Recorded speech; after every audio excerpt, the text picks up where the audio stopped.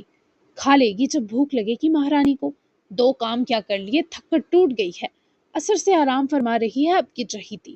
شمیم کے کڑوے لہجے پر برہان اور سجل کو برا محسوس ہوا، البتہ مہروز تو کھانا شروع بھی کر چکا تھا۔ یہ سب شکل و صورت کے پیارے تھے، ایک تو خان ہونے کا اثر، پھر وراثتی حسن کا بھی ہاتھ تھا۔ 2 کام مطلب؟ برہان صاحب کے استفسار پر شمیم نے اپنی پلیٹ میں مٹر قیمہ ٹھوس کر بھرا۔ مرغیوں سے پورا کھیت خراب کروانے پر اسے مرغیوں کا کھانا بنانا پڑا، بس اتنا سا کام، شمیم نے تفاحر سے بتایا تو سجل اور برہان صاحب کے چہرے پر اداسی چھا گئی، البتہ مہروز محظوظ ہو رہا تھا۔ خدا کی بندی، اس سے اتنا سخت کام کروایا، بچی ہے وہ شمیم، تھوڑا تو خدا کا خوف کرو، تم کیا یہی کام سجل سے بھی کرواتی ہو، بولو۔ سجل تو یہ سنتے ہی اٹھ کر وہاں سے ایک پلیٹ میں سالن اور 2 روٹی رکھ کر غصے سے شمیم کو دیکھتے چلی گئی، جبکہ شمیم نے اپنی غصیل نظریں اپنے شوہر پر مرکوز کی۔ سجل اس کی طرح ہٹ دھرم نہیں، نہ ہی میرے سینے کا بوجھ ہے، اور آپ نے اس کی مزید طرفداری کی تو مجھ سے برا کوئی نہ ہوگا خان۔ جان بوجھ کر اس نے کھیت میں مرغیاں چھوڑیں تاکہ میری محنت پر پانی پھرے، وہ جان بوجھ کر یہ کرتی ہے، پھر اس طرح مرنے والی حالت بنا کر آپ کی اور سجل کی ہمدردی بٹورتی ہے۔ میں کہے دے رہی ہوں، کوئی رشتہ دیکھ کر اسے چلتا کر دوں گی کچھ دنوں میں، مزید یہ سر درد میں نہیں جھیلوں گی۔ شمیم کے لہجے کا یہ زہر تو برہان خان کے علم میں تھا، لیکن اب یہ لفظی بہتان بازی اپنی حد سے بڑھ چکی تھی۔ بس شمیم، وہ میری بہو بنے گی، اگر تمہیں اسے جلدی بہو بنانا ہے تو مجھے اعتراض نہیں، کل کے بجائے آج بنا لو، میں اپنی بہن کی بیٹی کو اپنی نظروں سے اوجھل نہیں ہونے دوں گا، وہ یہی رہے گی مہروز خان کی بیوی کی حیثیت سے۔ یہ بات پہلے میں نے ڈھکے الفاظ میں بارہا کہی، مگر آج صاف لفظوں میں کہہ رہا ہوں۔ برہان خان کے فیصلے کی دھمک نے جیسے ان ماں بیٹے کی بھوک ہی مار دی۔ کیا میں اس سے کیوں کرنے لگا شادی؟ مجھے تو وہ ایک آنکھ نہیں بھاتی ڈرامے باز لڑکی بالکل اپنی ماں پر گئی ہے۔ مہروز کی چلتی زبان اور شمیم کا اسے نظروں سے شہ دینا برہان سے چھپا ہرگز نہ تھا۔ تم اس کی ماں کو اتنا ہی جانتے ہو بدبخت جتنا تمہاری ماں نے زہر میں گھول کر تمہیں بتایا۔ میری بہن میری جان تھی اور اس کی بیٹی بھی میرے جگر کا ٹکڑا ہے۔ وہ بچے حیدر اور جائشہ کا جائز ہون ہے، وہ میرے پاس ان کی امانت ہے، اور میں برہان خان اس امانت کا خیال رکھنا جانتا ہوں۔ کان کھول کر سن لو تم، اگر مزید ایک بار بھی تم نے آلوش کے لیے ایسے الفاظ کہے تو اس کا انجام تمہاری اور اس کی شادی ہوگا مہروز خانہ۔ وہ اٹھے اور صاف لفظوں میں ان ماں بیٹے کو دھمکا کر وہاں سے چلے گئے۔